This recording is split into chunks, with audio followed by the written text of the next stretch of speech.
Okay, second segment with Charles Ira Fox. The reason I say Ira is Ira was my best friend. Ira Weiner was one of my best friends growing up. Oh, really? No in one ever Poughkeepsie, says New York. Ira, so. Oh, I like it. Well, good. That'll make me different, right?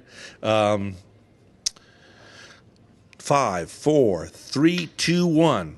Ready to take a chance again? This is the man who wrote the song I Got a Name, Killing Me Softly with his song.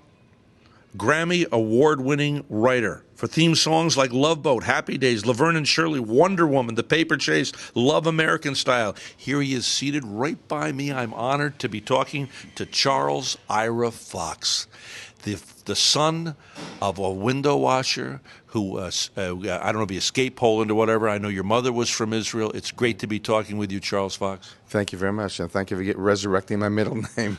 No one has said that for my best friend growing up was Ira Weiner, so I love the name Ira. I always will. Recently, I've been in Poland 3 times in the last year and a half, actually. Why now? Now, about a year and a half ago, I was asked to write a piece of music on a trip to Poland. I was actually on a trip to Poland with 70 cantors, and was going back to do concerts in Warsaw and Krakow. And my father came from Poland, so I was very intrigued about doing that. And the person who put this whole thing together, Nate Lamb, Cantor Nate Lamb, asked me if I would write a piece based on the words of Pope John Paul II. So I thought this would be a wonderful opportunity for me, to, first of all, to address the fact that my father was 15 years old. He was in the Polish Army in 1917. World War I, but he was fighting the Russians. He didn't know the world was at war, and he was too young and came from a little town, Poland. He was taken prisoner. He escaped and made his way back to his little town. And then he found they were coming to conscript him again. His mother said to him, run, run. So he left his large family, brothers, sisters, mother's, father's, aunts, and he ran, made his way to Israel somehow, and eventually to America. In Israel, he met your mother? Or? No, he met my mother in New York, in the Bronx, actually. Many years later, my father's family did not escape the Holocaust, and he was the only member of his family to survive. Oh, my word. And here his mother had the intuitive sense to say, go, run. His mother had the intuitive sense to say, to go, run. But that 1920, that was not really a harbinger of the Holocaust. She just didn't want to go back into the army and fight and maybe lose his life fighting against the Russians. The family stayed in Poland. He never went back, and he lost everyone. So, and he had, I think, 11 brothers and sisters. It's one of the horrible stories of the Holocaust, and the many horrible stories like that. But we should never fail to tell the stories lest it happen again. It's very important to tell that story that people know. So when I was asked to go back to Poland with this group of cantors, cantorial music was born in Poland, and it ended in Poland with the death of either the death or the leaving of all the cantors. There were 440 synagogues in Warsaw before the war. There's one now, and that one was used as a stable for Hitler's horses in Poland. Anyway, I had the opportunity to go back to Poland to speak of the voice musically that my father couldn't speak, his family couldn't speak. And these are the words that Pope John Paul wrote. He was the first pope. He's a wonderful man, and the first pope to visit is the Western Wall in Israel. Pope Paul had been there in 1961, but didn't mention that Israel existed. Pope John Paul went there, and he wrote these letters of apology, words of apology to the children of Abraham, and put them in the Western Wall, a crack in the Western Wall.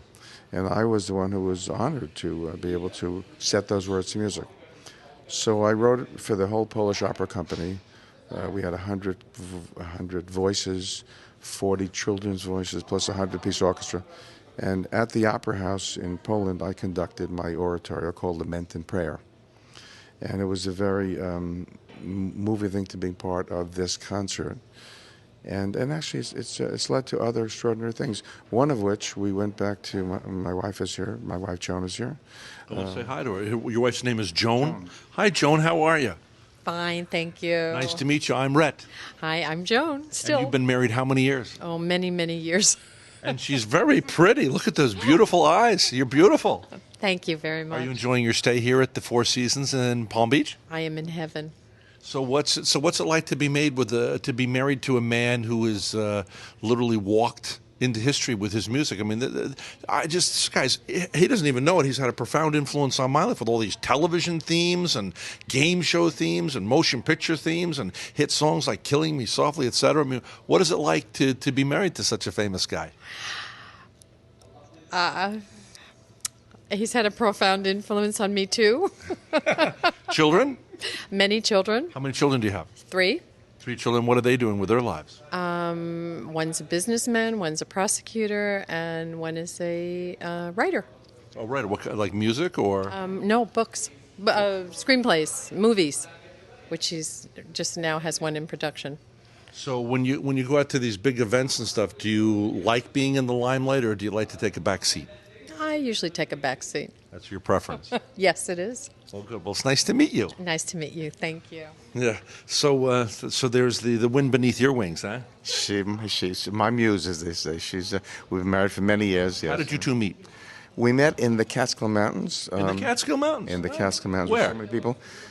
I was working at the Laurels Hotel, so was she, in the Catskill Mountains. I was in a Latin band. She was a counselor.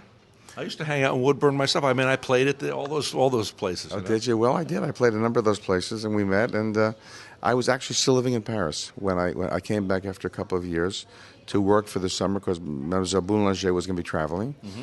And I came back to work for the summer, and I met Joan, and I never went back to Paris as a student again. We were married the next year. So she married you before you were famous? She was right at the beginning. I like to say we started together, so everything we did, we appreciated and we did together, yeah. Well, that's kind of nice to know that, she was there from the beginning. More than there from the beginning. She was a part of everything that I did. Do you find, has your wife had an influence when you're writing something? Do you take it to her and run it by her and say, what do you think of this? Does it touch you emotionally? Or I don't. You don't, huh? I don't. Do you trust your own instincts that well, or do you run it by anybody? Or I don't. If I don't trust my instincts, I have to trust my instincts. I have to know for myself what I'm doing. Yeah, it's always nice to get feedback, and I'll sometimes play her song. She'll give me a comment, but it's really only when I'm finished with something, So how does this come about? Your father was a window washer who had escaped Poland. He meets your mother. She's from Israel. And, they're living a simple, humble life. And yet here you become this world-famous songwriter and composer. Conjecture on your part. Where did that come from, that talent? Is it a gift of God? Was it hidden there? Was there anybody else in your family that had a musical ability? I don't know really from previous generations. I really don't know. I don't imagine we had any musicians in the family. My father played the mandolin, and he played very sweet and very nicely. But I don't know where the influence came from. I don't know where the influence is going either. I mean, I have, of all my grandchildren, we have 7. One is showing interest in music, of 7. I don't know. In my case, it may just be a singular thing in my family, Okay, let's go back to your music teacher that you studied in Paris. Was she able to, she invested in you when your parents didn't have the money to continue your schooling, yet she stayed with you and only asked that you pay your room and board. Did she ever get to know about the phenomenal success you would achieve later in life? Mademoiselle Boulanger was really only concerned that I was composing. She had many students, starting with Aaron Copland. She knew of Aaron Copland's success and generations of, even Quincy Jones studied with Michel Legrand, and people done jazz and pop music, but so many classical composers, over the years. Schumann and Piston, Walter Schumann, William Schumann, Walter Piston. She knew about all those successes. In my case, I started studying with her. She was 72 years old. She died when she was 93. I had just finished my first ballet for the San Francisco Ballet Company, and I traveled to France to meet her, to see her, to give her the piece because I inscribed it to her. I wrote the piece and the inscription to her, dedicated to her, I would say, and she died just before I got there. But you know what? We were in touch all through the years. She knew the meaning that she had for me. I would write to her from time to time. She would give me answers. She was very supportive all through the years. She was very encouraging to me. She only really wanted to know if I was writing music. That's all. And how big of a success. I'll tell you one nice thing though. In high school, I had a teacher named Morris Lorner, and he was my first composition teacher, and he really encouraged me that I could write music. I'm going back to when I was 15 or 16 years old now. He was my private teacher when I left high school, and I continued to study with him for a year. He wrote one of the 2 letters of introduction to me, a recommendation to Nadia Boulanger. And actually, my first year in Fontainebleau, he came with his wife and he visited me. And we stayed in somewhat touch over the years. Many years later, when I mentioned this ballet to you, it's called A Song for Dead Warriors, I wrote it for the San Francisco Ballet Company that I was commissioned to write. When San Francisco Ballet performed that in New York at the Brooklyn Academy of Music, I invited my teacher, Morris Lorner, and he came with his wife. And actually, when I wrote the letter to him, I was inviting him. He wrote me back, "Are you the same Charles Fox that I had as a compositionist many years ago?" I wrote that it was, and I have a new ballet being performed. I'd like him to come as my guest. And I don't know who was more touched by it, me because he came, or him because one of his students had a ballet performed, and he was my first composition teacher. So it is very nice when we have the chance to have a connective link with our past, with our teachers, people who are so giving of their lives to other people that we carry their influence, Okay, you are working on a new musical, new Broadway play with Hal David, the famous lyricist. Let's take a break. When we come back, we'll talk specifically about that. And we're talking with Charles Ira Fox.